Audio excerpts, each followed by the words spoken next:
सोचिए, केरल का एक छोटा सा शांत कस्बा, और वहां एक परिवार रहता है, पुनामटम परिवार। बाहर से देखने में सब कुछ बिल्कुल आम, लेकिन उस घर की दीवारों के पीछे एक ऐसा राज दफन था जो जब सामने आया ना तो उसने पूरे देश को छकछोड़ कर रख दिया। ये कहानी है कुड़ाथाई साइनाइड किलिंग्स की। 14 साल, जरा सोचकर देखिए, 14 साल मतलब एक दशक से भी ज्यादा का वक्त। इतने लंबे समय तक एक ही परिवार के अंदर एक खौफनाक सच पनपता रहा और किसी को भी इसकी भनक तक नहीं लगी। और इस दौरान हुआ क्या? उस एक ही परिवार के 8 लोगों की एक एक करके बड़े ही रहस्यमयी हालात में मौत हो गई। एक ही घर में 8 मौतें। ये कैसे मुमकिन है? यही वो सवाल था जिसने पहले तो उस छोटी सी कम्युनिटी को और फिर धीरे धीरे पूरे देश को परेशान कर दिया। तो चलिए इस रहस्य की परतों को खोलते हैं और देखते हैं कि आखिर सच्चाई क्या है। तो ये कहानी हमें लेकर चलती है केरल के एक शांत से शहर कोडाथाई, जहां पुनामटम परिवार रहता था। और इस पूरी कहानी के सेंटर में है जॉली जोसेफ, जो उस परिवार की एक आदर्श बहू मानी जाती थी। मतलब बाहर की दुनिया के लिए जॉली जोसेफ एक परफेक्ट बहू थी, सबसे घुलने मिलने वाली, पढ़ी लिखी और चेहरे पे हमेशा एक मुस्कान। पर कहते हैं ना, हर मुस्कान के पीछे कोई राज छिपा होता है, और जॉली का राज तो सबसे ज्यादा खतरनाक था। पुनामटम घर की दीवारों के अंदर एक ऐसा तूफान पनप रहा था जो एक एक करके उस परिवार के हर सदस्य को निगलने वाला था। जब जॉली के ससुर टॉम थॉमस की मौत हुई तो किसी को कोई शक ही नहीं हुआ। सबने यही सोचा कि उम्र हो गई थी, हार्ट अटैक आ गया होगा, एक नेचुरल डेथ है। पर किसी ने सपने में भी नहीं सोचा था कि ये एक भयानक सिलसिले की बस पहली कड़ी है। और फिर मौतों का वो सिलसिला शुरू हुआ जो रुकने का नाम ही नहीं ले रहा था, एक के बाद एक। देखिए, 2002 में सास अन्नमा थॉमस से लेकर 2011 में खुद उसका पति रॉय थॉमस तक। और हद तो तब हो गई जब 2016 में 1-2 साल की मासूम बच्ची एल्फाइन की भी जान चली गई। हर मौत बिल्कुल अचानक होती थी और लक्षण लगभग एक जैसे ही थे। और यह भी अजीब था कि हर मौत के साथ घर में जॉली की ताकत बढ़ती जा रही थी।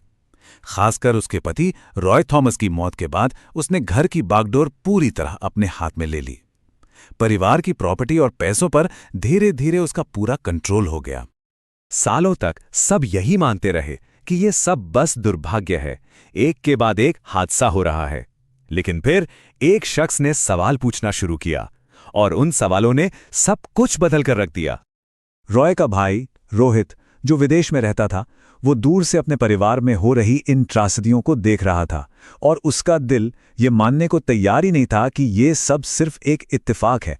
उसे इसमें एक पैटर्न दिखाई दे रहा था, एक बहुत ही डरावना पैटर्न। तो रोहित ने हिम्मत दिखाई और एक औपचारिक शिकायत दर्ज करा दी। और बस इसी एक शिकायत ने उस जांच की शुरुआत की जो आखिरकार सच को दुनिया के सामने लाने वाली थी। जैसे ही पुलिस की जांच शुरू हुई, एक के बाद एक ऐसे खुलासे होने लगे जिसने सिर्फ पुनामटम परिवार को ही नहीं बल्कि पूरे केरल को हिलाकर रख दिया था। सच का पता लगाने के लिए जांचकर्ताओं ने एक ऐसा कदम उठाया जिसकी कोई कल्पना भी नहीं कर सकता। उन्होंने कब्रों को खुदवाया ताकि सालों पहले दफन हो चुके लोग अपनी मौत की असली कहानी बता सकें। हत्या का हथियार था साइनाइड। जी हां, साइनाइड, एक ऐसा खतरनाक जहर जो बस कुछ ही मिनटों में जान ले लेता है। और सबसे डरावनी बात यह है कि शरीर में इसका पता लगाना लगभग नामुमकिन सा होता है। मतलब किसी भी कातिल के लिए ये एक परफेक्ट वेपन हो सकता है। और फिर फोरेंसिक रिपोर्ट आई और उसने उस सच की पुष्टि कर दी जिसके बारे में कोई सोच भी नहीं सकता था। हर मौत जहर से हुई थी, हर पीड़ित को साइनाइड दिया गया था। ये कोई हादसा नहीं था, ये एक सुनियोजित सीरियल मर्डर केस था। हर मौत एक हत्या थी। अब सवाल ये था कि इन सब के पीछे कौन था? क्या परिवार के अंदर ही कोई दुश्मन बैठा था या ये कोई बाहरी साजिश थी?